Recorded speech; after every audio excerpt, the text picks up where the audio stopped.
I work the overnight shift at a 24-hour gas station on Route 9. It's a simple job. Stock shelves, clean the coffee station, ring up the occasional trucker or insomniac. The pay is decent, and the nights are usually quiet. When I started 3 months ago, my manager gave me the standard orientation, emergency procedures, register protocols, how to handle difficult customers, normal stuff. Then he handed me a laminated card. "Night shift rules," he said. "Read them carefully. Follow them exactly." The card listed 7 rules. 1. Lock the back door at exactly 11 p.m. Never open it until 6 a.m. 2. If someone asks for the bathroom key after midnight, tell them it's out of order. 3. Never look directly at the security monitors between 2 and 3 a.m. 4. If you hear knocking on the glass but see no one, ignore it. 5.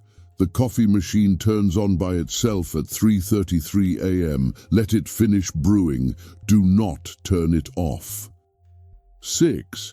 If a customer's eyes reflect red in the fluorescent lights, serve them quickly and don't make conversation. 7. Never, under any circumstances, go outside between the hours of 2 and 4 a.m. I laughed. Is this a joke? My manager didn't smile. These rules exist for a reason. Follow them and you'll be fine. Break them and you're on your own. He left, and I was alone. The first week was uneventful.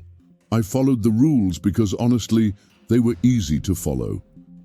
Lock a door, avoid some cameras, ignore weird coffee machine behavior, whatever. Week 2, I started noticing things. The knocking, for example. Rule 4 said to ignore it, and it happens every single night, usually around 2:30 a.m.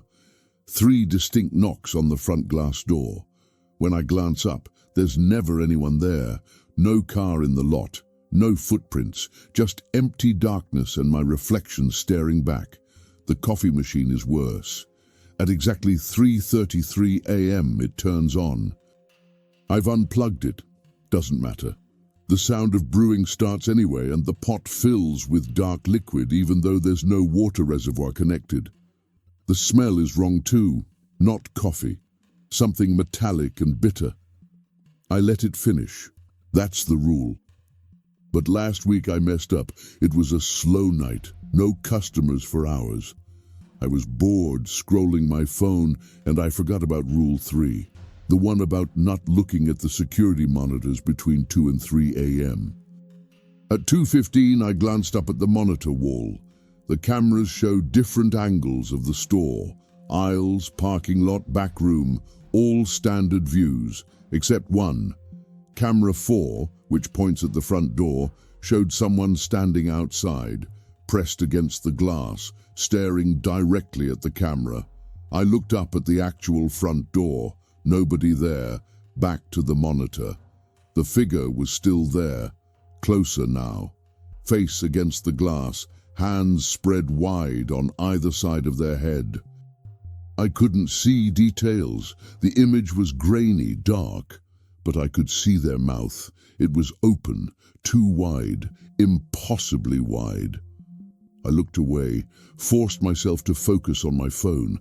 When I checked the monitor again at 3:05, the figure was gone. I thought that was the end of it, a glitch, a weird shadow, my mind playing tricks. But the next night the knocking was different.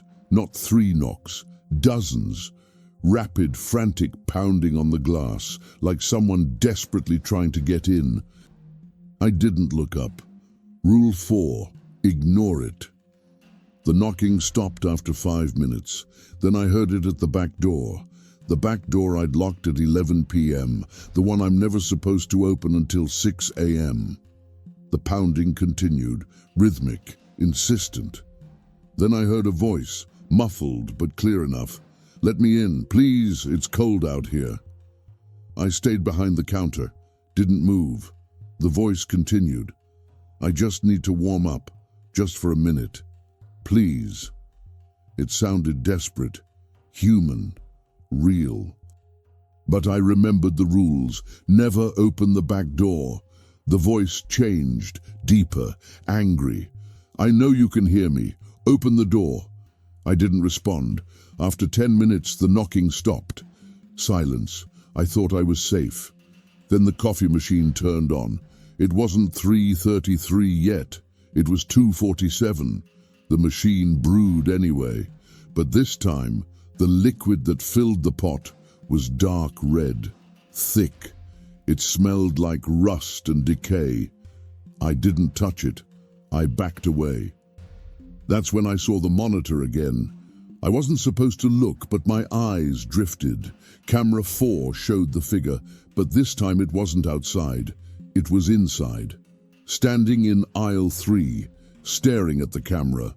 I spun around. Aisle 3 was empty. Monitor, figure still there. Real store, nothing. I grabbed my phone to call my manager. No signal. I tried the landline. Dead. The lights flickered. I heard footsteps.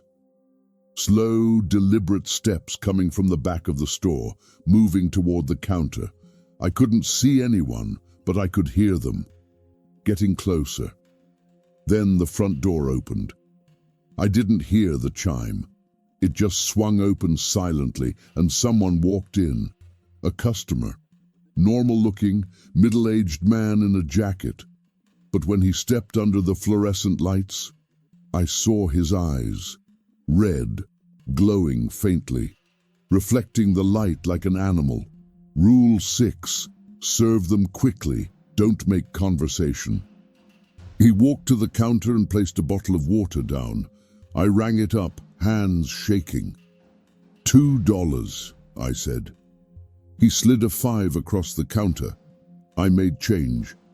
He took it, stared at me for a long moment, then left. The door closed behind him. The footsteps from the back of the store stopped. The lights steadied. I checked the monitor. Camera 4 showed an empty parking lot. I didn't sleep that night after my shift. I went home, but I couldn't stop thinking about the rules. But what happens if you break them? Tonight is my next shift. I'm sitting in my car in the parking lot right now.